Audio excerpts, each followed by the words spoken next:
Thank you so much for joining all of us. Hello, everyone. We got a packed session today. My name is Moira Judd. I am a RSP teacher at Oneonta. It's nice to meet all of you.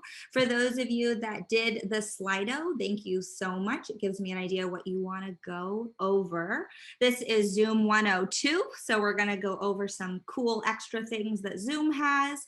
Before we get started, I'd like everyone to please think of the number one thing they want to go over today in Zoom 102 and throw it in the chat. You can private message me or message it to everyone. It's up to you. I will give you about 15 seconds to put what you want to go over in the chat. Thanks so much. Okay, about 10 more seconds.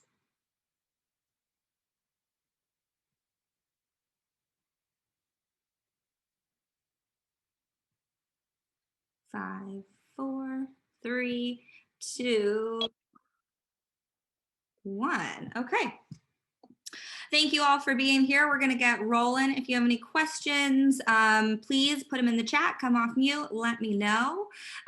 You see right here that I'm going to spotlight. Oops. That looks crazy. My screen, because as you all know that sometimes with Zoom, you can't see all the features when you screen share. So I have a few devices here to help us out. Something that people are asking about is how to spotlight. You can do it in gallery mode, or you can do it in speaker view. Right now you see I'm in speaker view. What you do is you click those 3 dots next to someone, and it will give you lots of options. Ask to unmute, which is always helpful if you're trying to get a response from a student. Start or stop video. When you chat, you could private message them. Pin to first screen or second screen if you have that, or spotlight. You see here that I have a spotlight on my phone device. So that just makes sure that everyone can see them. I use Spotlight, especially when kids are like sharing their work with like writing, or if they have whiteboards. That's really nice because you can make it super big for your kids. I see a lot of people have questions about breakout rooms. So remember, to get to breakout rooms, it's going to be on the bottom here, this toolbar. When you click breakout rooms, it will give you this option right here. Let me get all this out of here for you. It will tell you how many you can choose how many breakout rooms you want to have, which is really cool. You can assign them automatically, which will split them up evenly. You can assign them manually, or this is new, you can let participants choose a room. So I have 4 breakout rooms. The new feature that's cool is you can name your breakout rooms. So say you have names for your groups, old school, blue, if they have a group called blue group, red group, maybe these are groups that the kids work in groups. You can name them and then assign them, or you can let the participants choose the room. So say they already know who they're working with in their group, you could let them choose. Recreate, you can name the groups again, or if they're doing topics like states presentations, you could just have the states here, and then they would go in and choose, which is really cool. Breakout rooms can be saved. It's complicated, and I don't know how to do that, but I'm sure YouTube would do it. I typically just make them at the beginning of class before kids get in there. I don't know if you ever dove into these breakout room features here. Allow participants to choose a room. What's nice is you can do the countdown, how many seconds until the breakout room closes. Auto close breakout rooms after blank minutes is always really helpful for me, because I forget how much time has passed. So that is that. If students can't choose, Liz, you're saying some students can't choose and others can? Is that what you're saying? Yes, yes. So that probably means their Zoom needs to be updated. And they go to the website. Yeah, they would just, so to get into Zoom, let me spotlight myself. Hopefully they would be able to click on the Zoom homepage. Let me show it to you. And then that would, if you click here, there's usually a check for updates if they have that. So because I tried to have them update it, but for some reason it doesn't let them log in with their school email. Mm-hmm. Yeah. So I'm not I think sure. that would be a tech or a gen or a FMX question. Okay. Definitely. Okay. Some other cool features that people are wanting to look at, times and chats. So you can save the chat, which is actually really helpful because it will help you also understand when kids are responding. To save the chat, you are just going to click these three dots here and it gives you the option to save the chat. What I like to do to take attendance is I have all of the kids type in here, the words here, into their chat. And when I say, okay, ready, set, go, then all of their here's, or I can maybe put their names, will all fall at the same time. And then when I download the chat, it gives me a timestamp. So that is my easy cheat to take attendance because I haven't figured out how to automatically get a report of when kids logged in. Does that make sense how I take attendance? Does anyone have any questions on that? Okay. Other people have asked around pinning kids. So we talked about spotlighting, but now we're going to go over pinning. So let me. Okay. So in order to pin someone, what you need to do is click the three dots and then you're going to pin. Okay, so that's going to have this person always stay there no matter who else is coming in. What's nice is when people are not spotlighted, you can move the kids around. Sometimes that's helpful because I want to put my kids that I need to see the most or make sure that they're paying attention or here up in the top, which is really nice. Okay, so that's pinning and spotlighting. Any other questions with that? Okay. I also saw some people had some questions around sharing just sound. When you click on share screen, if you go to advanced, you have the option to just share sound, which is nice because sometimes I'm still getting class ready and have lots of tabs open, but I want them to come into some nice, fun, upbeat music. And so I might share my sound only. I saw some people had some questions around nonverbal feedback.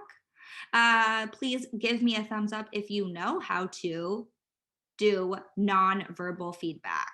So if you know how to do a thumbs up, please do that. Awesome. It looks like just about everyone is. A really nice way to see everyone's reactions is here in the participant screen. It shows me that I have 5 thumbs up or 4 thumbs up, 3 thumbs up, etc. So maybe I'm going to say, okay, raise your hand if you got answer A to this problem. And so they're going to, I'm going to see the thumbs up. Raise your hand if you got B. So maybe it could be like a little poll like that. Also, if I want to close my chat so I see more participants, I see their reactions next to their faces. So that could be very helpful as well. I don't know if everyone has participants up very often, but I like to use this mute all button quite often, especially if we're getting started or they're on a break. Also, if you have more, there's a ton of other options down here. So it could ask all to unmute if you're trying to be nice. Or you could mute them all. And down here in the participants tab, it says allow participants to unmute themselves. So maybe you don't want them to unmute themselves. This gives you a little bit more control of what they can or cannot do.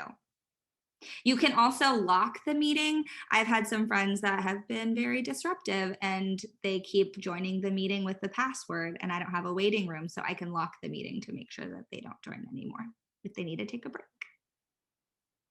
I'm sorry, clarification on the lock meeting Yeah. again?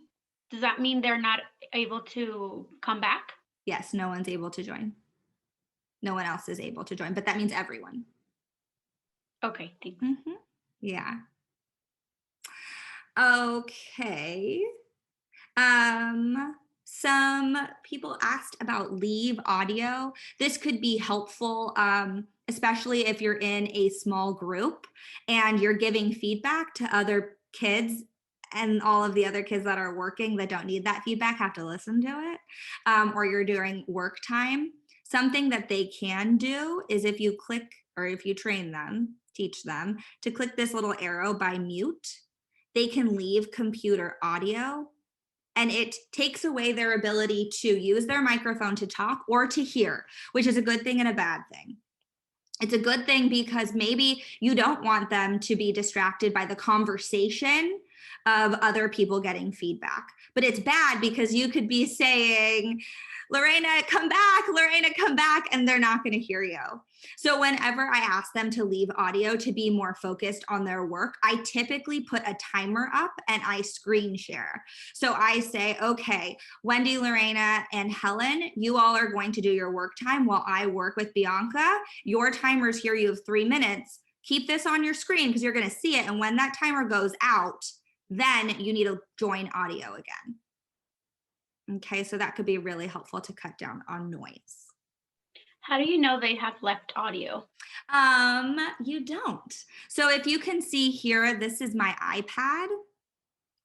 Are not connected to audio on the iPad, and you can see that there is no mute or unmute button.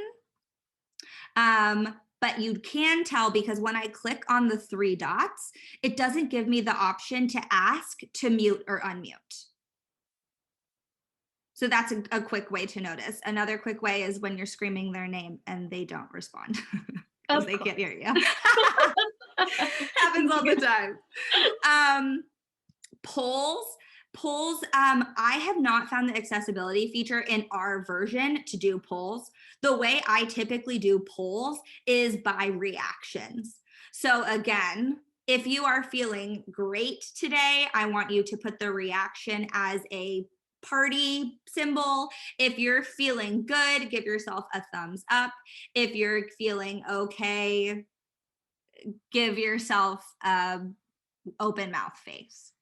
And then again, you can see down here on the bottom, I have 1 person that's feeling great. I have 4 people that are feeling good.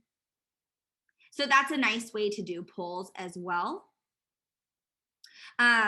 Again, one of my favorite things to do is I have everyone put in a word, whether that's for the poll or for their answer. I have they type it in and do not press send.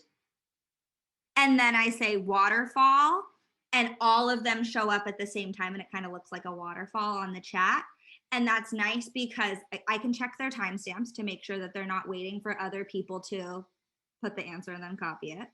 And they have to be on top of it because again, I'm checking timestamps to make sure when I say waterfall, they pressed enter and it should all be the same timestamp. And I usually give them like a 3, 2, 1 waterfall, which is helpful.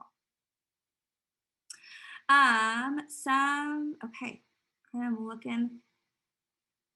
Liz, you said slide or Slido? Was that a question? No? Since you were talking about polls, I was wondering if we could use Slido like Totally. we did in the beginning. Mm-hmm. And I love Slido. It has lots of cool options like ranking and things like that, which is awesome. Another way I like to do polls is to use the annotation feature to stamp things.